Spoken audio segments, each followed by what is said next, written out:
عزیز طلباء السلام علیکم۔ آج ہم طلب دنیا اور آخرت کے بارے میں پڑھتے ہیں۔ ان انس ان النبی صلی اللہ علیہ وسلم، حضرت انس رضی اللہ عنہ سے روایت ہے کہ بے شک نبی کریم صلی اللہ علیہ وسلم نے فرمایا، قال من كانت نیتہ طلب الآخرۃ جعل اللہ غناہ فی قلبہ، کہ جس شخص کی نیت آخرت کی طلب ہو تو اللہ تعالیٰ غنا اور بے نیازی اس کے دل کو نصیب فرما دیں گے، وجمع لہ شملہ، اور اس کے پریشان حال کو، پراگندہ حال کو درست فرما دیں گے، واتت الدنیا، اور دنیا اس کے پاس، وہی راغمۃ، کہ خود بخود ذلیل ہو کر آئے گی، وہیا راغمۃ، اور دنیا اس کے پاس خود بخود ذلیل ہو کر آئے گی۔ من کانت نیتہ طلب الدنیا، جس کی نیت دنیا طلبی ہوگی، جعل اللہ الفقر بین عینہ، تو اللہ تعالیٰ محتاجی اور مفلسی اس کے چہرے پر لگا دے گا، وشتت علیہ، اور اس کا حال پریشان کر دے گا، امرہ، وشتت علیہ امرہ، اور اس کا حال پریشان کر دے گا، ولا یأتیہ منہا الا ما کتب لہ، اور یہ دنیا اس کو اس قدر ملے گی جتنی اس کے مقدر میں لکھ دی گئی ہے۔ کہ حضرت انس رضی اللہ عنہ سے روایت ہے کہ بے شک نبی کریم صلی اللہ علیہ وسلم نے فرمایا کہ جس شخص کی نیت آخرت کی طلب ہو تو اللہ تعالیٰ غنا اور بے نیازی اس کے دل کو نصیب فرما دیں گے اور اس کے پراگندہ حال کو درست فرما دیں گے، اور دنیا اس کے پاس خود بخود ذلیل ہو کر آئے گی۔ اور جس کی نیت دنیا طلبی ہوگی، اللہ تعالیٰ محتاجی اور مفلسی اس کے چہرے پہ لگا دے گا اور اس کا حال پریشان کر دے گا، اور یہ دنیا اس کو اس قدر ملے گی جتنی اس کے مقدر میں لکھ دی گئی ہے۔ تو حدیث پاک میں بتایا گیا ہے کہ طالب آخرت کا دل جو ہوتا ہے وہ مطمئن رہتا ہے۔ طالب آخرت کے طلب کرنے والوں کا دل جو ہوتا ہے وہ کیا ہوتا ہے؟ مطمئن ہوتا ہے، اور طالب دنیا کے طلب کرنے والوں کا دل جو ہے وہ پریشان اور غیر مطمئن رہتا ہے۔ جس شخص کا نصب العین اور نیت آخرت طلبی ہو، جس شخص کا نصب العین اور نیت آخرت طلبی ہو تو اللہ تعالیٰ اسے غنی نفس عطا کرتا ہے۔ مخلوق خدا سے بے نیازی کی کیفیت جو ہوتی ہے وہ اس کے دل میں پیدا ہوتی ہے، کہ جس شخص کا نصب العین اور نیت آخرت طلبی ہو اللہ تعالیٰ اسے غنی نفس عطا کرتا ہے، مخلوق خدا سے بے نیازی اس کے دل میں پیدا ہو جاتی ہے، اور اس سے قلب مطمئن نصیب ہوتا ہے، اس کا دل مطمئن ہو جاتا ہے، اور دنیا جو ہے اس کے پاس خود بخود ذلیل ہو کر آتی ہے۔ یہ نہیں کہ وہ فقیر رہ جاتا ہے، بھوکا مر جاتا، نہیں، دنیا خود بخود اس کے پاس ذلیل ہو کر آتی ہے۔ اور اس کے برعکس جس آدمی کا نصب العین، اس کی ساری جد و جہد، محنت اور نیت دنیا ہی طلب کرنا ہو، دنیا کی سوچ، دنیا کی جو ہے نا دنیا کمانے کی فکر، ہر وقت اسی کوشش میں رہتا ہے، محتاجی جو ہے وہ اس کا لازمہ بن جاتا ہے، اس کا حال پراگندہ اور دل غیر مطمئن رہتا ہے، اپنی پوری کوشش کے باوجود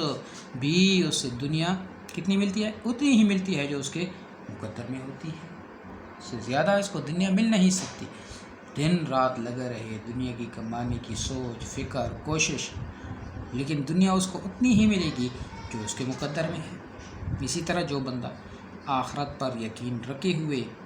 آخرت کی فلاحی کو، آخرت کی کامیابی کو اپنا اصل مقصد بنا لیتا ہے تو اس کے ساتھ اللہ تعالیٰ کا معاملہ پہ کیا ہوتا ہے کہ دنیا کے بارے میں اس کو قناعت نصیب فرما دیتے ہیں۔ سب سے پہلا کام کیا ہے کہ دنیا کے بارے میں اس کو قناعت نصیب ہو جاتی ہے، اور اس کے دل کو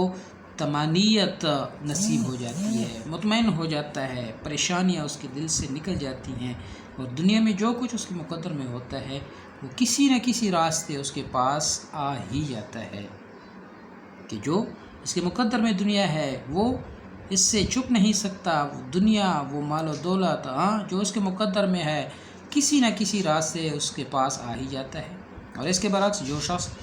دنیا کو اپنا مقصد بنا لیتا ہے، دنیا ہی کمانے کی سوچ، دنیا ہی کے لیے فکر، دنیا ہی کے لیے دوڑ دھوپ، صبح سے شام، شام سے صبح، ہر وقت دنیا کمانے کی فکر میں لگا رہتا ہے اور اللہ کی عبادت تو نہیں کرتا اور اللہ کی یاد اپنے دل سے بلا دیتا ہے، تو اللہ تعالیٰ پھر ایسے شخص پر محتاجی اور پریشان حالی اس طرح مسلط کر دیتا ہے کہ دیکھنے والوں کو اس کے چہرے پر اور اس کے بیچ پیشانی اس کے آثار نظر آتے ہیں، اور پھر اس کی حالت کیا ہوتی ہے؟ دنیا کی طلب میں خون پسینہ ایک کر دینے کے بعد بھی ایسے طالب دنیا کو بس وہی ملتا ہے جو پہلے ہی سے اس کا مقدر ہے، بے شک وہ بھاگتا رہے، محنت کرتا رہے، کوشش کرتا رہے، آخر جو کچھ اس کے مقدر میں ہے اس سے زیادہ یہ پا نہیں سکتا، اس سے زیادہ یہ کما نہیں سکتا۔ تو حقیقت یہ ہے کہ بندے کو چاہیے کہ آخرت ہی کو اپنا مقصود بنائے، اپنا مطلوب بنائے، اور دنیا کو بس ایک عارضی اور وقتی ضرورت سمجھ کر اس کی صرف اتنی ہی کوشش کرے جتنی کہ کسی عارضی اور وقتی چیز کے لیے کوشش ہوتی ہے۔ تو اس حدیث کی وضاحت اس حدیث سے بھی ہوتی ہے جس میں حضور نبی کریم صلی اللہ علیہ وسلم نے فرمایا کہ دنیا فانی ہے، کیا ہے؟ دنیا فانی ہے، اور آخرت جو ہے وہ غیر فانی ہے، وہ باقی رہنے والی ہے۔ آخرت غیر فانی ہے، دنیا فانی اور آخرت غیر فانی ہے، اس لیے وہ جو غیر فانی ہے یعنی آخرت، اس کے طالب بنو، اس کے لیے محنت کرو، اس کے لیے کوشش کرو۔ ایک موقع پہ رسول کریم صلی اللہ علیہ وسلم نے فرمایا کہ کیا کوئی ایسا ہے کہ پانی پر چلے، کیا کوئی ایسا ہے کہ پانی پر چلے اور اس کے پاؤں نہ بھیگے؟ تو عرض کیا گیا کہ رسول اللہ صلی اللہ علیہ وسلم ایسا تو نہیں ہو سکتا ہے، بندہ پانی پہ چلے اور اس کے پاؤں نہ بھیگے۔ تو آپ سے فرمایا اسی طرح طالب دنیا جو ہے، دنیا کا طلبگار، دنیا کو طلب کرنے والا گناہوں سے محفوظ رہ ہی نہیں سکتا۔ اور ایک حدیث کا مفہوم ہے اللہ تعالیٰ جن بندوں سے محبت کرتا ہے نا اور اپنے خاص انعامات سے ان کو نوازتا ہے تو ان کو اس مردار دنیا سے اس طرح بچاتا ہے جس طرح کہ ہم لوگ اپنے مریض کو پانی اور دوسرے پرہیز کی چیزوں سے بچاتے ہیں۔ زہد جو ہے وہ مراد دنیا سے بے رغبتی ہے۔ اصل زاہد وہ ہے جس کے لیے دنیا کے عیش اور عشرت کے تمام مواقع حاصل ہوں مگر وہ پھر بھی اس سے دل نہ لگائے۔ کسی شخص نے عبداللہ بن مبارک کو زاہد کہہ کر پکارا، انہوں نے فرمایا نہیں، زاہد تو عمر بن عبدالعزیز تھے۔ زاہد کون تھے؟ عمر بن عبدالعزیز تھے، خلیفہ تھے، خلیفہ ہونے کی وجہ سے دنیا گویا ان کے قدموں میں تھی لیکن انہوں نے اس سے حصہ نہیں لیا۔ تو جو دنیا کے طلب کرنے والے ہوتے ہیں ان کے بارے میں بھی قرآن پاک میں آتا ہے، اور جو آخرت کے طلبگار ہوتے ہیں ان کے بارے میں بھی اللہ تعالیٰ فرماتے ہیں کہ من کان یرید العاجلۃ عجلنا له فیہا ما نشاء لمن نرید ثم جعلنا له جہنم یصلاها مذموما مدحورا، کہ من کان یرید العاجلۃ، سورۃ بنی اسرائیل کی آیت نمبر 18 ہے، من کان یرید العاجلۃ عجلنا له فیہا ما نشاء، جس کا ارادہ صرف اس جلدی والی دنیا، فوری فائدے کا ہی ہو تو اللہ تعالیٰ فرماتے ہیں اسے ہم یہاں دنیا میں جس قدر جس کے لیے چاہیں سر دست دے دیتے ہیں۔ ثم جعلنا له جہنم، بالآخر اس لیے کہ ہم جہنم مقرر کر دیتے ہیں کہ یصلاها مذموما مدحورا، جہاں وہ برے حالوں دتکارا ہوا داخل ہوگا۔ ومن اراد الآخرۃ وسعى لها سعيها وهو مؤمن فاولئك كان سعيهم مشکورا، اور جس کا ارادہ آخرت کا ہو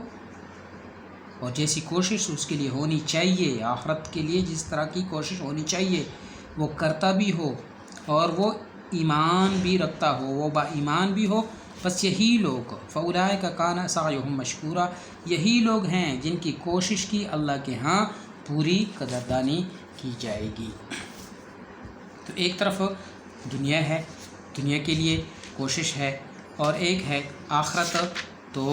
دنیا کے لیے کیا فرمایا کہ جو شخص دنیا کی بھلائی چاہتا ہو تو جتنا ہم چاہتے ہیں اسے جلدی ہی دنیا میں دے دیتے ہیں، پھر آخرت میں ہم نے اس کے لیے جہنم مقرر کر رکھی ہے جس میں اسے برے حالوں مردود ہو کر جانا ہے۔ اور جو شخص اچھے اعمال کر کے آخرت کی کامیابی چاہتا ہو اور اس کے لیے جیسے کوشش کرنی چاہیے ویسے کوشش کرے، اور پھر شرط یہ ہے کہ صاحب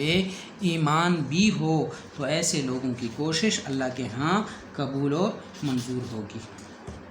تو اس سے اگلی آیت کریمہ میں فرمایا کہ دنیا چاہنے والے یا آخرت کی کامیابی چاہنے والے ہر ایک کو تیرے رب کی مہربانی سے مدد دیتے ہیں، اور تیری رب کی بخشش اور عطا کسی پر بند نہیں ہے۔ تو جو کوئی نیک اعمال کر کے آخرت کی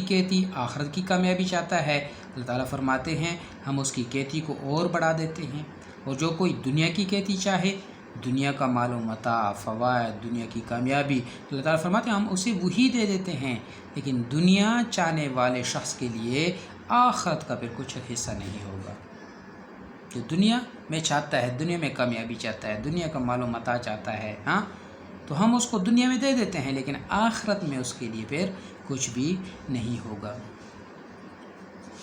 تو ایک شخص نے حضور نبی کریم صلی اللہ علیہ وسلم درخواست کی کہ یا رسول اللہ مجھے کوئی نصیحت فرمائیں تاکہ میں اس پہ عمل کر سکوں۔ تو آپ صلی اللہ علیہ وسلم نے انہیں چند نصیحتیں کی۔ ایک نصیحت یہ تھی کہ جن لوگوں کے پاس دولت ہے تم ان سے بے نیاز ہو جاؤ، اور جو کچھ تمہارے پاس ہے اس پہ قناعت کرو، یعنی تم اس طرح کی دولت حاصل کرنے کی خواہش اپنے دل میں پیدا نہ کرو، اور اس دولت کی وجہ سے تم دولت مند سے کسی طرح مرعوب نہ ہو، اور لوگوں سے بے نیاز ہو کر اللہ کی عبادت کرو۔ اور حضور نبی کریم صلی اللہ علیہ وسلم نے حضرت ابو ہریرہ رضی اللہ عنہ سے فرمایا کہ جو کچھ تمہاری قسمت میں آیا ہے اگر تم اس پر راضی ہو جاؤ تو تم سب سے زیادہ بے نیاز ہو جاؤ گی،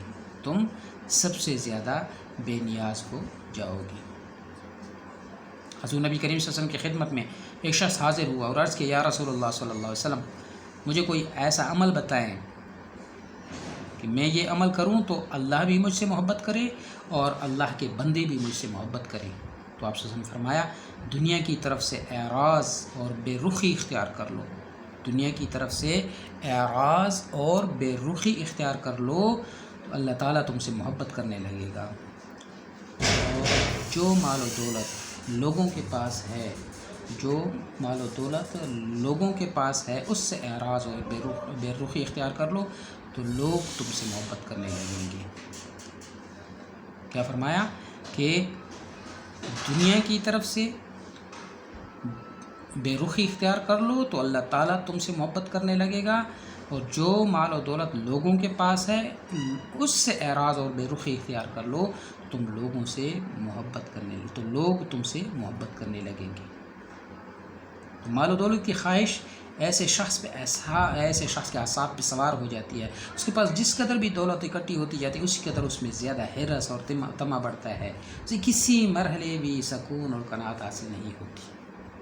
اسی سلسلے میں حضرت عبداللہ بن عباس رضی اللہ عنہ سے روایت ہے حضور صلی اللہ علیہ وسلم نے ارشاد فرمایا اگر آدم کے بیٹے کے پاس مال سے بری ہوئی 2 وادیاں ہوں تو وہ ایک تیسری وادی کی خواہش کرتا ہے، اور ابن آدم کے پیٹ کو صرف قبر کی مٹی ہی بھرتی ہے، اور فرمایا اللہ اس بندے پہ عنایت اور مہربانی فرماتے ہیں جو اپنا رخ اور توجہ اسی کی طرف کر لے۔ کیا فرمایا کہ اگر آدم کے بیٹے کے پاس مال سے بری ہوئی 2 وادیاں ہوں تو وہ ایک تیسری وادی کی خواہش کرتا ہے، اور ابن آدم کے پیٹ کو صرف قبر کی مٹی ہی بھرتی ہے۔ اور حضور صلی اللہ علیہ وسلم نے فرمایا آدمی بوڑھا ہو جاتا ہے اور بڑھاپے کی وجہ سے اس کی ساری قوتیں کمزور پڑ جاتی ہیں، مگر اس کے نفس کی 2 خصلتیں زیادہ جوان اور طاقتور ہو جاتی ہیں۔ ایک کیا ہے؟ دولت کی حرص، اور دوسری عمر کی زیادتی کی خواہش۔ آپ سے سامنے ارشاد فرمایا بوڑھے آدمی کا دل 2 چیزوں کے بارے میں ہمیشہ جوان رہتا ہے، یعنی ان 2 چیزوں کی طلب اس میں باقی رہتی ہے، ایک تو دنیا کی محبت اور دوسری جو ہے لمبی لمبی تمنائیں اور خواہشات۔ اسی کیفیت کو حضور نبی کریم صلی اللہ علیہ وسلم نے زیادہ شدید الفاظ میں بیان فرمایا کہ 2 بھوکے بھیڑیے جو بکریوں کے ریوڑ میں چھوڑ دیے گئے ہوں ان بکریوں کو زیادہ تباہ نہیں کر سکتے جتنا آدمی کے دین کو مال اور عزت اور مرتبے کی ہرس جو ہے وہ تباہ کرتی ہے۔ تو آج کی حدیث جس کا عنوان کیا تھا کہ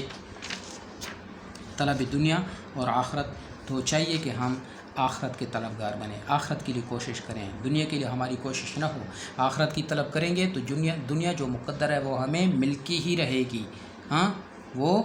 خود بخود ذلیل ہو کر ہمیں ملے گی۔ اور اگر دنیا ہی کی کوشش میں لگ جائیں اور آخرت کو بھول جائیں تو دنیا تو اتنی ہی ملے گی جتنی ہماری مقدر ہے، لیکن اس کا نقصان یہ ہوگا کہ آخرت میں ہمارے لیے کوئی حصہ باقی نہیں بچے گا۔ تو اللہ تبارک و تعالی ہم سب کو اس حدیث پہ عمل کرنے کی توفیق عطا فرمائے۔